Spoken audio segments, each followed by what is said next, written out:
Kamu pernah ngerasa ada yang janggal nggak sih pas lagi asyik baca berita ekonomi? Janggal gimana tuh maksudnya? Gini, coba kamu bayangin situasi ini ya. Badan Pusat Statistik atau BPS kan baru aja ngerilis pengumuman gede nih. Mereka ngeklaim kalau pertumbuhan ekonomi Indonesia untuk kuartal pertama tahun 2026 ini melesat bak roket di angka 5,61%. Oh iya, angka itu emang lagi rame banget diomongin di mana-mana. Kan, buat kamu yang mungkin nggak selalu mantau grafik ekonomi tiap hari, angka segitu tuh sebenarnya yang paling tinggi sejak tahun 2012 loh. Ya kalau kita ngebiarin anomali pas zaman COVID kemarin sih. Di atas kertas emang kelihatan banget kita kayak lagi lari sprint ninggalin negara-negara lain. Nah tapi, di saat yang persis sama, ada satu keanehan nih. Laporan dari BPS itu juga nyatet kalau pasokan dan konsumsi listrik secara nasional itu justru malah turun. Nah loh, kok bisa? Itu dia. Pertanyaannya, gimana ceritanya mesin ekonomi kita diklaim melesat kenceng banget, tapi daya listrik yang muterin pabrik-pabriknya malah menyusut? Itu tuh sebuah kontradiksi yang sebenarnya sangat-sangat mendasar. Pas kita mulai ngelihat lebih dekat, hasil ronsen dari ekonomi kita ini tuh ya nggak nunjukin tulang yang sehat. Gambarnya malah buram banget. Berarti ada yang salah di datanya ya? Benar, ada banyak banget benturan logika di dalam data itu sendiri yang ya pada akhirnya maksa kita buat nanya 2 kali. Dan itulah misi penelusuran mendalam kita kali ini. Hari ini, kita bakal ngebedah sebuah laporan khusus yang menurutku komprehensif banget dari LPM FEB UI edisi Mei 2026. Judul laporannya lumayan berani juga ya, di balik headline 5,61%. Menohok banget. Misi kita hari ini tuh buat ngebongkar tumpukan data resmi ini. Kita bakal cari tahu apa sih yang sebenarnya ngedorong angka itu, terus nemuin kejanggalan-kejanggalan fatal yang ngumpet di balik tabelnya BPS. Dan pastinya ngebahas kenapa akurasi data level nasional kayak gini tuh ngaruh banget ke dompet dan keputusan finansial kamu sehari-hari. Oke, mari kita bedah ini. Kita mulai dari narasi utama yang terus-terusan diulang sama pemerintah. Narasi soal 3 pilar yang diklaim jadi mesin utamanya itu kan? Betul banget. Narasi resminya tuh ngeklaim kalau pertumbuhan fantastis ini didorong kuat sama 3 pilar program andalan. Apa aja tuh rinciannya? Jadi ada Sovereign Wealth Fund kita, si Danantara, terus Koperasi Merah Putih atau KMP, dan yang paling masif nih, program makan bergizi gratis alias MBG. Oh, yang selalu dipuji-puji di tiap konferensi pers itu ya? Iya, selalu dibilang ini nih pendorong utamanya. Tapi emang benar gitu? Nah, disinilah data LPM UI itu mulai ngasih cerita yang beda banget dari narasi di TV. Laporan ini tuh benar-benar nguji klaim 3 pilar itu secara empiris di lapangan. Mulai dari Danantara dulu deh. Gimana tuh? Gini, secara operasional ya, sebuah sovereign wealth fund itu nggak kerja kayak mesin ATM yang uangnya bisa langsung ditarik terus diputar di pasar gitu aja. Oh, nggak secepat itu ya? Nggak dong. Butuh waktu sekitar 6-18 bulan dari sejak mandatnya dikasih sampai uangnya beneran ngasih dampak ke ekonomi real. Bentar-bentar. Kenapa butuh waktu selama itu? Kan dananya dengar-dengar udah ada, tinggal disalurin aja buat bangun jalan, atau investasi pabrik, gitu kan? Ya, sayangnya nggak sesimpel itu sih. Ini kan bukan kayak nyalurin bantuan langsung tunai, dan antara tuh harus ngeleburin aset BUMN dulu, bikin komite investasi, nyari co-investor dari luar negeri, terus ada due diligence atau uji tuntas yang ketat banget buat tiap proyek yang nilainya triliunan. Wow, proses legalnya panjang ya berarti? Panjang banget. Audit ini bisa makan waktu berbulan-bulan sebelum satu skop semen pun beneran dituang buat ngebangun fisik. Jadi, di kuartal pertama 2026 ini, uang Danantara tuh sebenarnya masih muter di atas meja aja, di ranah administratif. Jadi kontribusi nyatanya ke PDB nasional? Bisa dibilang pada dasarnya masih nol. Oke, masuk akal sih kalau Danantara masih nyangkut di birokrasi. Terus gimana sama pilar kedua nih? Si Koperasi Merah Putih belum jalan juga? KMP sih udah mulai jalan, tapi skalanya di kuartal pertama ini masih super kecil. Datanya nunjukin kalau di akhir Maret, pembangunan infrastruktur jaringannya baru kelar sekitar 7%. Cuma 7%? Iya, mayoritas konstruksi gedenya baru benar-benar ngebut di bulan April dan Mei, yang mana itu kan udah masuk hitungan kuartal kedua ya. Berarti nggak masuk di angka yang 5,6% ini dong? Bener, kalau kita kalkulasiin dampak dari yang cuma 7% itu ke keseluruhan kue ekonomi kita, KMP tuh cuma nyumbang angka sekitar 0,04 poin persentase. Astaga, kecil banget. Gak cukup lah buat ngangkat PDB setinggi itu? Sangat jauh dari cukup buat jadi pahlawan pertumbuhan. Berarti beban pembuktiannya jatuh penuh ke pilar ketiga nih, program makan bergizi gratis. Nah, ini yang paling menarik. Anggaran MBG di 2026 ini kan lompat gede banget ya, jadi 260 triliun rupiah. Itu kayak setara 1,14% dari total PDB loh. Dan denger-dengar, di kuartal pertama aja pemerintah udah ngebakar sekitar 50 triliun. Betul, buat fase awal emang udah keluar segitu. Nah, aku mau nempatin diri sebagai pendengar yang skeptis nih. Pemerintah nyuntikin 50 triliun tunai dalam 3 bulan. Uangnya dipakai buat ngoborong beras, telur, ayam, sayur, sampai bayar koki di daerah-daerah. Terus pertanyaannya, Ya masa uang sebanyak itu nggak nyiptain ledakan ekonomi baru? Uangnya kan real masuk ke kantong pedagang pasar. emang bener sih petani sama pedagang nerima uangnya. Tapi, di ilmu ekonomi tuh ada satu mekanisme krusial yang sering banget luput dari perhatian publik pas ngelihat angka subsidi gede. Namanya displacement effect, atau efek penggantian. Efek penggantian? Maksudnya gimana tuh? Nah, yang sangat menarik di sini adalah, coba kita pikir deh, sebelum program MBG ini diluncurin, siapa sih yang ngebeli telur, beras, sama sayuran buat makan siang anak-anak sekolah itu? Ya, tentu aja orang tuanya sendiri kan? Tepat. Para penerima manfaat program ini tuh mayoritas bukan kelompok masyarakat yang tadinya kelaparan ekstrim. Mereka tuh emang udah makan siang tiap hari. Oh, ngerti-ngerti. Menurut temuan LPM UI, program MBG ini pada kenyataannya cuma gantiin sekitar 35% pengeluaran makanan rumah tangga yang emang udah ada sebelumnya. Jadi, telurnya tetap laku, sayurnya tetap dimasak, anaknya tetap makan ya? Bedanya cuma siapa yang bayar bonnya. Dulu yang bayar kantong orang tua, sekarang yang bayar APBN. Ah, make sense. Buat kamu yang lagi dengerin, analoginya tuh gini, bayangin kantormu tiba-tiba ngasih fasilitas makan siang gratis tiap hari. Wah, seneng banget pasti tuh. Iya kan? Kamu ngerasa hemat, kayak dapat bonus uang tambahan. Tapi sebenarnya, sebelumnya kamu tuh emang tiap pagi rajin bawa bekal dari rumah. Bahan masakannya tetap dibeli dari pasar sama ibumu atau kamu sendiri. Bener. Jadi secara agregat, uang yang muter di pasar tradisional buat beli bahan makanan tuh nggak bertambah secara dramatis. Uangnya cuma pindah tangan doang. Analoginya akurat banget. Uangnya emang keserap, tapi sekadar mensubstitusi uang yang dulunya udah muter. Belum lagi nih ya, laporan ini ngungkap satu efek samping yang jarang diomongin. Efek samping apa tuh? Banyak vendor kantin sekolah atau pedagang makanan lokal yang kecil-kecil tuh justru pada tersingkir. Soalnya sekarang disuplai sama perusahaan catering gede yang menang tender program MBG ini. Waduh, ini fakta yang nggak pernah masuk headline TV ya.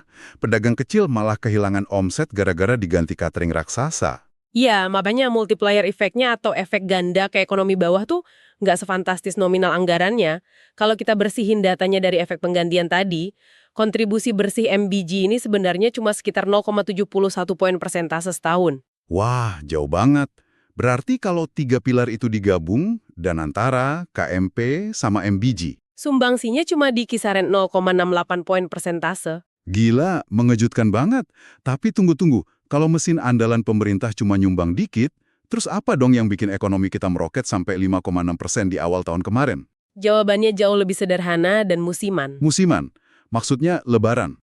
Pendorong utamanya tuh efek kalender. Kuartal pertama 2026 kan pas banget bertepatan sama persiapan Idul Fitri. Terus ada juga cairnya THR buat ASN dan pegawai swasta yang nilainya sampai sekitar 50 triliun. Oh iya, uang THR tuh pasti langsung ludes dipakai belanja ya? Bener, langsung dibakar buat beli baju, kue, tiket mudik. Momentum inilah yang benar-benar muterin roda ekonomi, tapi sifatnya one-off. Cuman terjadi sekali, meledak, terus ya udah selesai. Oke, jadi narasi 3 pilar itu ibaratnya menang bungkus doang ya di kuartal pertama, pahlawan aslinya ya THR sama lebaran. Tepat sekali. Tapi mari kita telusuri lebih dalam lagi nih. Walaupun kita udah ngejumlahin efek lebaran ditambah program pemerintah, kayaknya efeknya masih belum cukup deh buat ngejelasin total angka 5,61% itu. Nah, iya. Dari mana sisa pertumbuhannya? Makanya, pas aku baca laporan BPS-nya, ada satu klaim gede banget. Sektor industri pengolahan atau manufaktur dilaporin tumbuh melesat positif sebesar 5,04%. Dan disinilah kita nemuin masalah yang paling krusial. Ini tuh jantung dari temuan laporannya UI. Yang bikin temuan ini kuat tuh metodologinya. Mereka sama sekali nggak pakai data dari luar. atau data oposisi. Terus pakai data apa? Mereka murni cuma nyandingin tabel BPS sama tabel BPS itu sendiri. Emang mereka nemuin apa di tabel itu? Sebuah kontradiksi yang secara fisik tuh mustahil. BPS nyatet kalau di kuartal yang sama pas manufaktur diklaim tumbuh 5% itu, sektor listrik, gas, dan air justru mengalami kontraksi, minus 0,99%. Tunggu. Di sini aku butuh pencerahan nih. Gimana ceritanya sektor manufaktur yang isinya pabrik baja, mesin perakitan mobil, ban berjalan, bisa memproduksi barang 5% lebih banyak, tapi pasokan listrik yang mereka sedot malah menyusut. Aneh kan? Orang mengklaim dia baru aja mencahin rekor dunia lari maraton, larinya jauh lebih cepat, tapi dia nahan napas sepanjang lomba. Secara hukum fisika kan nggak masuk akal. Analogi lari sambil nahan napas itu pas banget. Hubungan antara mesin pabrik dan konsumsi energi itu sifatnya fundamental loh, nggak bisa diakalin gitu aja. Sektor manufaktur tuh penyedot listrik paling gede di negara ini. Seberapa gede hematnya? Mereka konsisten nyerap sekitar 40-42% dari total konsumsi listrik nasional. Koefisien input-output energi di pabrik itu relatif kaku banget. Kaku gimana maksudnya? Nggak bisa dihemat pakai alat baru gitu? Ya bisa aja, tapi butuh puluhan tahun buat ngeganti semua mesin pabrik se-Indonesia biar lebih hemat energi. Dalam skala waktu cuma 1 kuartal, rumusnya tuh tetap. Kalau mau produksi naik, listrik pasti naik. Bener, kalau kamu mau merakit 5% lebih banyak mobil, mesin pabrikmu harus nyala lebih lama. Konsekuensi logisnya, tagihan listrik pasti bengkak. Logis banget. Makanya, pas nilai tambah sektor listrik kecatat minus hampir 1%, itu artinya total arus listrik yang diproduksi dan dipakai itu lagi turun. LPMUI negasin ini anomali yang sangat fatal. BPS benar-benar berutang penjelasan soal ini, tapi nggak ada satupun catatan kaki yang ngejelasin pas datanya rilis. Jadi kalau instrumen di dashboard pesawat BPS ini aja saling bertentangan, indikator kecepatannya bilang kita lagi ngebut, tapi indikator bahan bakarnya bilang mesinnya mati. Terus angka PDB mana yang sebenarnya bisa dipercaya? Karena konsumsi listrik itu indikator perwakilan yang sangat jujur soal seberapa sibuk sebuah pabrik, para peneliti UI mutusin buat ngoreksi laju pertumbuhan manufaktur tadi, biar sinkron sama realita listriknya. Terus hasil perhitungannya jatuh ke angka berapa? Sangat signifikan. Angka PDB kuartal pertama yang lebih konsisten secara fisik tuh bukan 5,6, melainkan merosot ke kisaran 4,6 sampai 4,9%. Estimasi tengahnya di 4,89.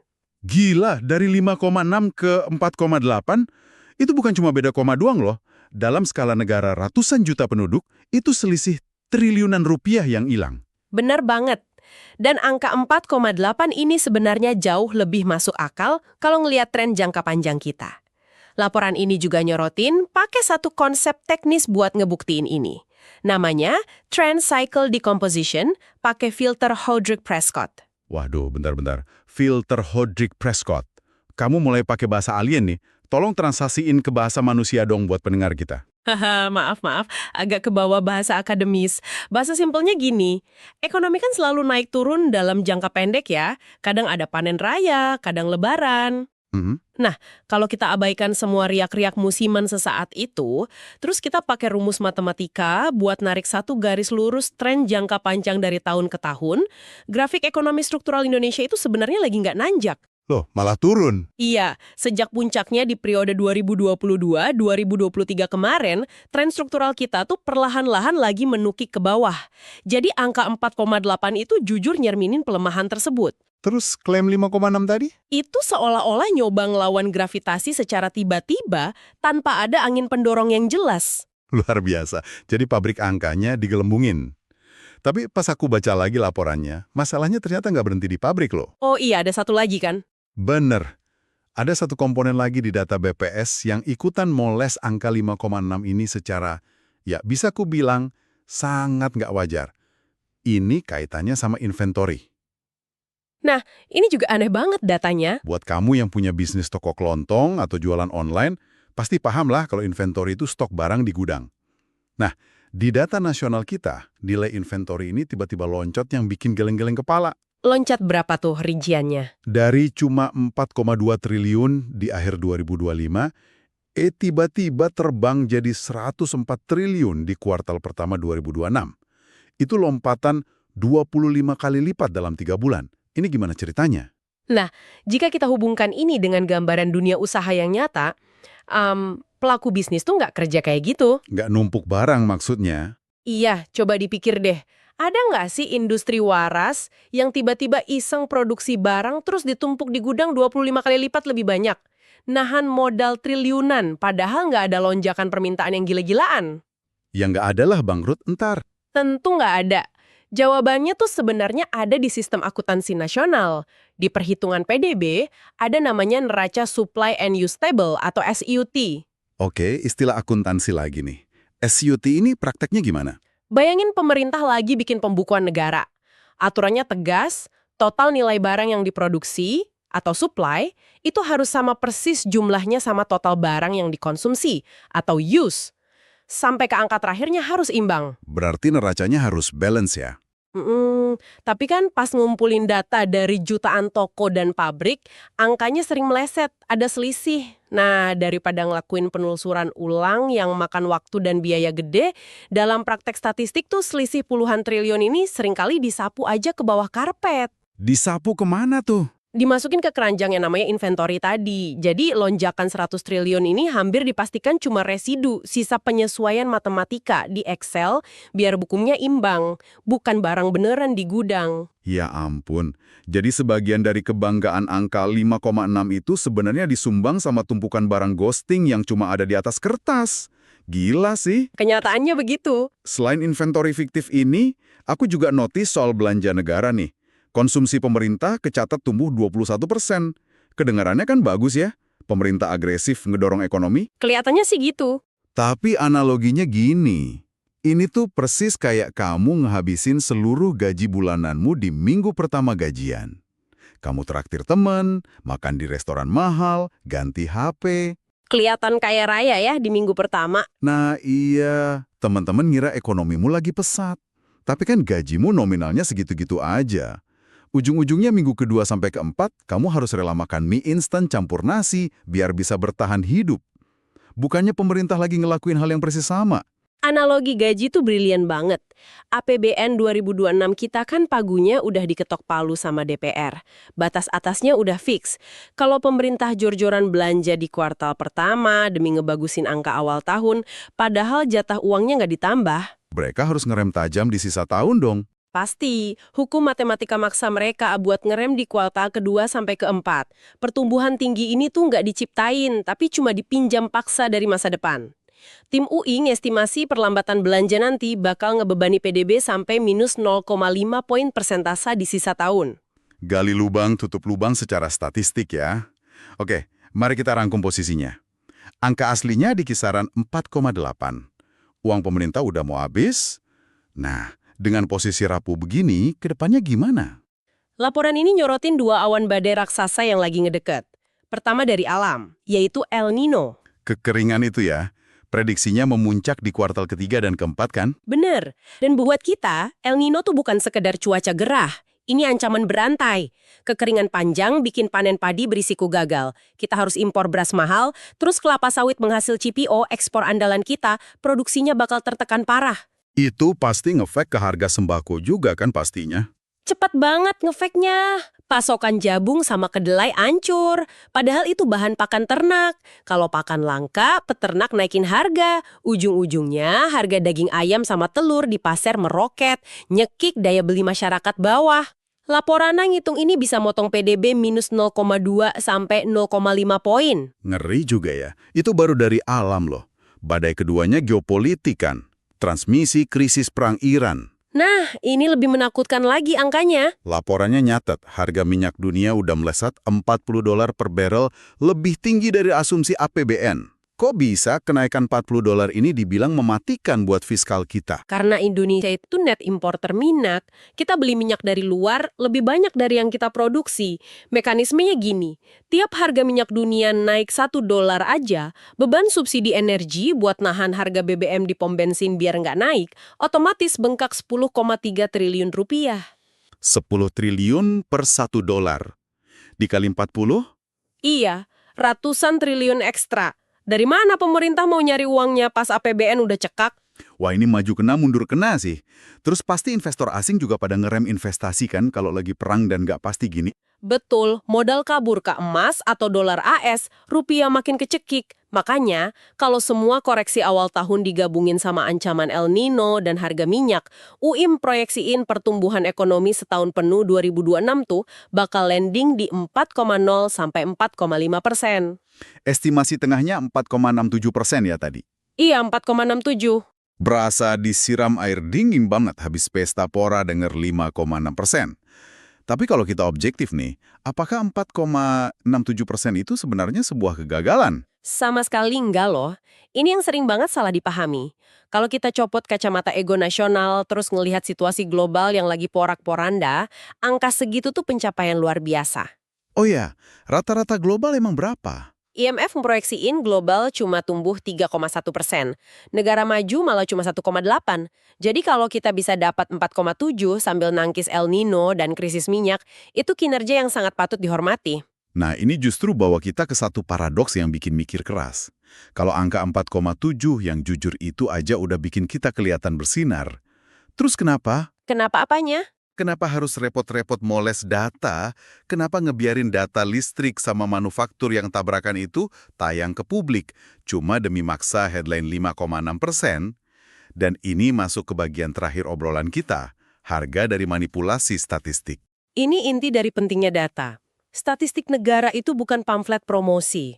Laporan ini tuh ngerujuk ke riset empiris dari NBR, National Bureau of Economic Research, di bulan April 2026. Riset soal apa itu? Soal pemecatan mendadak Komisaris Biro Statistik Tenaga Kerja atau BLS di Amerika Serikat. Tunggu, cuma gara-gara satu pejabat Biro Statistik diganti, emang ada dampak makroekonominya? Masif banget dampaknya. Pemecatan politis itu bikin pasar keuangan tiba-tiba ragu sama validitas data ketenaga kerjaan mereka. Padahal belum ada bukti datanya diubah loh. Cuma gara-gara ragu doang. Cuma gara-gara ragu. Ketidakpastian itu bikin pelaku pasar nunda keputusan, nahan rekrutmen pegawai, ekspansi bisnis berhenti, kerugian ekonominya nyentuh 20 miliar dolar AS cuma dalam seminggu. 20 miliar dolar menguap dalam seminggu murni karena hilangnya rasa percaya. Gila. Iya, ketidakpastian tuh ngelumpuhin kapital. Riset NBER itu ngitung, setiap $1 anggaran negara yang diinvestasiin buat ngerawat lembaga statistik yang kredibel, itu bakal ngasilin stabilitas ekonomi senilai $25. Wow, return on investment-nya gede banget ya? Kepercayaan publik tuh aset paling berharga. Fakta yang luar biasa. Nah, sekarang mari kita tarik ini ke realita kehidupan kita nih. Buat kamu yang lagi dengerin, yang mungkin lagi nyusun rencana bisnis atau mikir mau buka cabang usaha baru, apa sih makna langsung dari hilangnya kredibilitas data BPS tadi buat kita? Ini memunculkan pertanyaan penting soal gimana pasar ngelihat kita. Kalau pembuat kebijakan ngebiarin angka mustahil 5,6 ini jadi dasar, padahal ada anomali pabrik versus listrik tadi, investor asing dan manajer investasi nggak bakal diam aja. Mereka pasti nyadar kan? Mereka bukan orang naif. Mereka bakal nerapin yang namanya diskon kredibilitas ke semua data ekonomi kita. Ah, ngerti. Jadi karena satu data ketahuan aneh, mereka bakal mikir, jangan-jangan data inflasi atau penganggurannya juga penuh polesan, gitu kan? Tepat banget. Kecurigaan tuh menular. Kalau investor ragu, mereka bakal ngerem. Pabrik perakitan mobil listrik yang harusnya nyerap 5.000 tenaga kerja lokal akhirnya ditunda. Itu kerugian nyata. Angka 4,7 yang jujur dan logis bakal jauh lebih ngelayanin ekonomi kita dibanding 5,6 yang bikin semua orang curiga. Belum lagi bahayanya buat pemerintah sendiri ya. Kalau menteri-menterinya kemakan ilusi percaya ekonomi lagi melesat benderlan di 5,6, rasa krisisnya bakal hilang dong. Nah itu dia, tekanan buat ngelakuin reformasi struktural kayak berantas pungli atau nyederhanain izin yang susah-susah itu bakal ngilang gitu aja. Mereka asyik selebrasi, padahal pondasi di bawahnya lagi keropos. Pembuat kebijakan yang tersesat sama datanya sendiri, itu risiko terbesar sebuah negara. Benar-benar buka mata banget ya obrolan kita hari ini. Jadi, mari kita tarik benang merahnya. Di balik kemilau angka 5,61% itu, data yang konsisten sebenarnya nunjukin angka 4,89. Dan itu pun hasil didongkrak steroid musiman lebaran. Yang uangnya nggak bakal ada lagi bulan depan. Kebijakan populis kayak makan bergizi gratis emang bagus buat nutrisi anak. Tapi, kita harus berhenti ngebohongin diri sendiri, nganggep itu sebagai mesin sulap makroekonomi yang bisa ngelipat gandain PDB. Dan otoritas statistik kita harus berani ngasih penjelasan teknis ke publik soal listrik tadi. Di dunia nyata kan nggak ada pabrik yang produksinya makin banyak tapi listriknya makin turun. Kesimpulan yang padat banget. Nah, buat nutup penelusuran hari ini, aku mau ninggalin kamu, iya kamu yang lagi dengerin, sama satu pemikiran. Bayangin kalau triliunan uang pajakmu dan keputusan investasi asing tuh dibangun di atas data yang saling bertabrakan. Ibaratnya kayak gimana tuh? Kita ini kayak lagi di dalam pesawat raksasa. Terbang nembus badai El Nino dan turbulensi krisis global, tapi pilotnya bersikeras terbang cuma ngandelin kompas yang jelas-jelas rusak. Ngeri juga ya bayanginnya. Makanya, pertanyaannya bukan apakah pesawat ini bakal goyang, tapi seberapa jauh kita bisa terus pura-pura melesat pakai kompas rusak itu sebelum hukum realita maksa kita buat mendarat darurat. Coba kamu pikirin itu pas besok lihat headline ekonomi lagi di HP kamu. Sampai jumpa di penelusuran mendalam berikutnya.